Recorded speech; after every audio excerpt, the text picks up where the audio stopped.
નમસ્કાર, મોર્નિંગ પ્લસમાં આપની સાથે હું છું આરતી। હાલ એક મહત્વના સમાચાર સામે નજર કરીશું।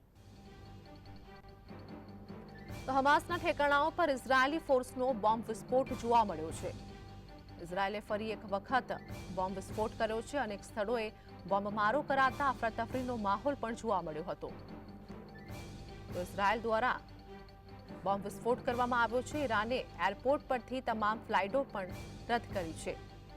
તો હમાસના ઠેકાણાઓ પર ઇઝરાયેલી ફોર્સનો બોમ્બ વિસ્ફોટ જોવા મળ્યો છે। ઇઝરાયેલે ફરી એક વખત હમાસના અનેક ઠેકાણાઓ પર વિસ્ફોટ કર્યો છે। તો અનેક સ્થળોએ બોમ્બમારો કરાતા અફરાતફરીનો માહોલ પણ સર્જાયો હતો।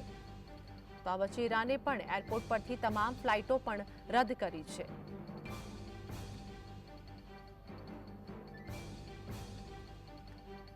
તો ઇઝરાયેલ દ્વારા અનેક ઠેકાણાઓ પર બોમ્બ વિસ્ફોટ કરવામાં આવ્યો છે। ઇઝરાયેલ દ્વારા સતત યુદ્ધ જારી છે અને આ સાથે જ અનેક સ્થળોએ બોમ્બમારો કરાતા અફરાતફરીનો માહોલ પણ સર્જાયો હતો। તો આ યુદ્ધ અંગે વાત કરીએ કે અનેક લોકોના મોત પણ થયા છે। ઈરાને એરપોર્ટ પરથી તમામ ફ્લાઇટો પણ હવે રદ કરી છે। પહેલા ઈરાન દ્વારા ઇઝરાયેલ પર હુમલો કરવામાં આવ્યો હતો, હવે આ યુદ્ધ છેડાયું છે।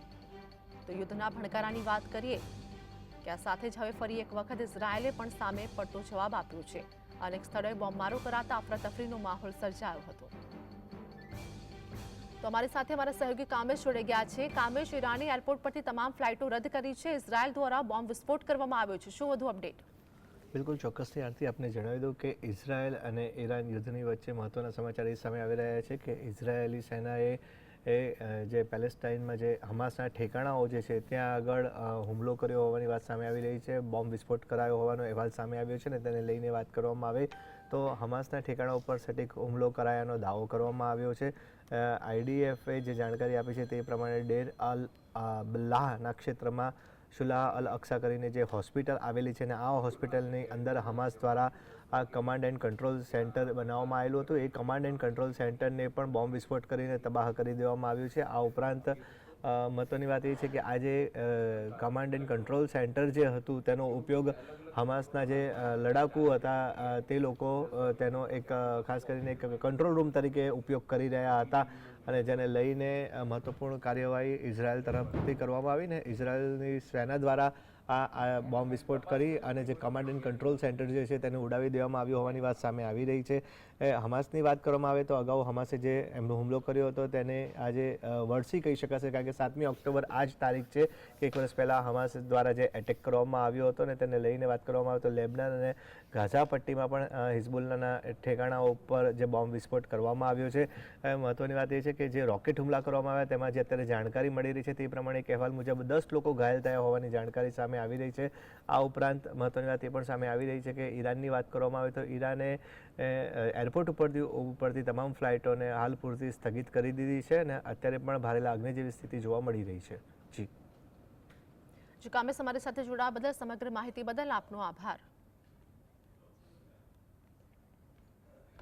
હિઝબુલ્લા સાથે યુદ્ધ વચ્ચે ઇઝરાયેલને મોટો ફટકો લાગ્યો છે। ફ્રાન્સે ઇઝરાયેલ પર હથિયાર સપ્લાયને લઈને રોક લગાવી છે। તો ફ્રાન્સ શરૂઆતથી જ ઇઝરાયેલનો સાથ આપી રહ્યું હતું, ત્યારે હવે યુદ્ધ ભીષણ બનવાના સમયે ઇઝરાયેલનો ફ્રાન્સે સાથ છોડ્યો છે। અમેરિકા અને ફ્રાન્સ ઇઝરાયેલને મોટા પાયે હથિયારોની સપ્લાય કરીને સહાય કરતા હતા, ત્યારે હવે ફ્રાન્સે હથિયાર ભરેલું જહાજ રોકી દેતા નેતન્યાહુ અકળાયા છે। તેમણે ફ્રાન્સના પગલાંની નિંદા કરી છે। આ ઉપરાંત ઇઝરાયેલના પ્રધાનમંત્રી બેન્જામિન નેતન્યાહુએ પશ્ચિમના દેશોને પણ સંભળાવી દીધું છે। જ્યારે ફ્રાન્સના પ્રધાનમંત્રી એમાન્યુઅલ મેક્રોને કહ્યું કે અમે ઇઝરાયેલના મિત્ર છે, પરંતુ હાલ પૂરતી તેને હથિયાર સપ્લાય પર રોક લગાવવામાં આવી રહી છે। ઇઝરાયેલ દેશની જ્યારથી રચના થઈ ત્યારથી ફ્રાન્સ ઇઝરાયેલને હથિયારની મદદ કરી રહ્યું છે, ત્યારે હવે તેણે રોક લગાવી દેતા ઇઝરાયેલને સૌથી મોટો આંચકો લાગ્યો છે।